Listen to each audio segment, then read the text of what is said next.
Atlacoya took her vow of silence upon joining the Sisters of Silence. She is stationed aboard a black ship, tasked with collecting a cargo of Psykers for the Imperial tithe, most to be sacrificed to the Golden Throne, a fact that she accepts as a necessity for the continuation of the Imperium. Hi, it's Tacticus, and today we're going to have a look at the newest character for the Custodes faction, Atlacoya, which you'll be able to secure yourselves in the hero release event starting at the 20th of July. She's a rare character, so you'll need a few days to get her. Looking at her model, there's not too much going on. She sports the golden armor associated with her faction and a mouthpiece to visually represent her vow of silence. She's pretty much 100% a tabletop model.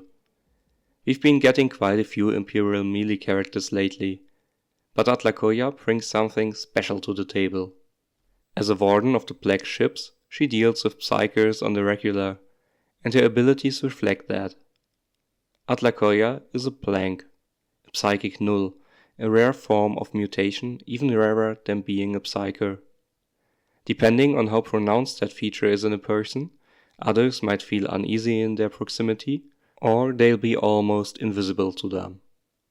This sense of wrongness is heightened for Psykers, who will often feel pain when near blank, as they don't possess any connection to the warp at all, as all other humans do in some way or the other.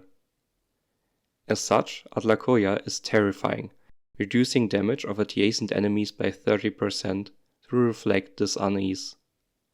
Her passive, the Daughter of the Abyss, will also reduce psychic damage against her by a flat amount and reduce the damage of psychic attacks against other friendly units within 2 hexes. She will also increase the damage enemy Psykers take within 2 hexes. You can see the breakpoints on screen. Her own damage reduction is quite severe, as you can see that the psychic attacks of those 1000 suns barely tickle her. It's a bit against lore that she only affects enemy Psykers and their attacks, but it would have been quite annoying if it affected your own, and in this case, gameplay is more important than lore for me. The comparison for Roswitha seems obvious at first, but Roswitha only increases the damage against Psykers by a flat amount for 2 rounds by using her active. Other than that, Roswitha only increases the damage of her own attacks versus Psykers, which Atlacoya also does. The Sister of Silence also helps defensively, and while Roswitha has an advantage against demons, but since that damage isn't increased as much against immune demons, and since all guild raid bosses are immune, Roswitha only has the leg up against the Avatar of Cain. All other demon bosses are Psykers as well. I was surprised to see that being a plank is her passive instead of a new trait. Speaking of traits, she doesn't have martial kata as the other Custodes, as the Sisters of Silence are basically a separate group. This is great, as it means we probably won't have a martial kata requirement in legendary events ever.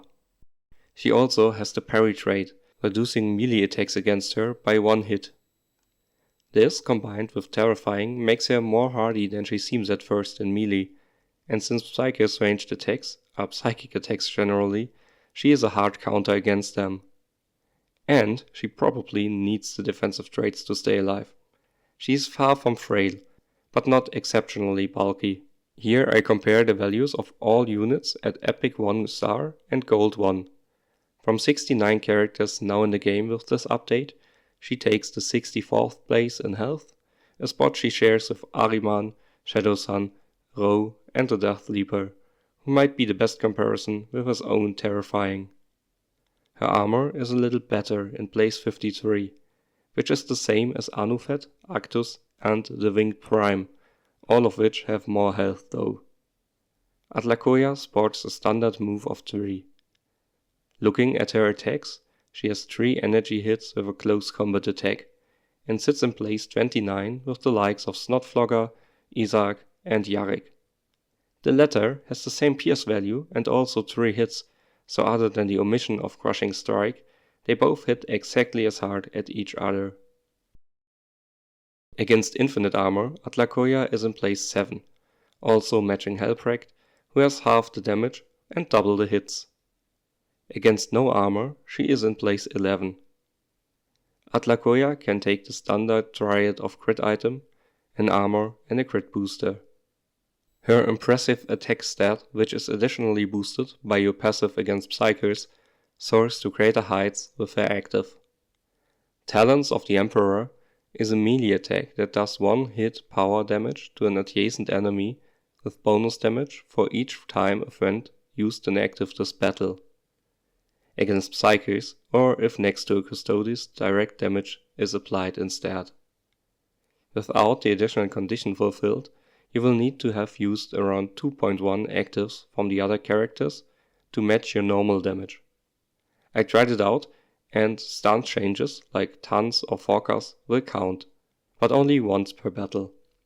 I think Atlacoya, despite only having 3 hits herself, will work pretty well with the multi-hit team against the Psyker bosses Mortarion and Magnus, not only because of the higher damage, but also because of the protection she brings.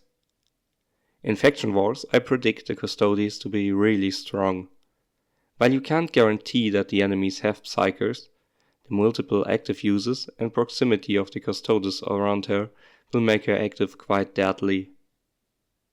For legendary release events, Atlacoya doesn't bring too much to the table. 3 hits, melee only and power damage are all pretty ubiquitous. Her traits are pretty interesting though. Parry is still quite rare, and terrifying with only Imperials becomes possible due to her inclusion, and she will be interesting in both combinations with other alliances, as terrifying is still quite rare, as we had to learn with Trajan's event. Direct damage without chaos now becomes possible as well, but I'm not sure that will ever be a requirement, as it never comes up in normal attacks. That's it, a short overview on Atlacoya. Subscribe to this channel so you won't be taken on a black ship with the others. You can also use my referral code BAT60edu if you want to support me in game and earn 100 Blackstone in the process. Watch my video on the changes of this update or the other new character, Lucius the Eternal, here. Have a nice day and I'll see you in the next one.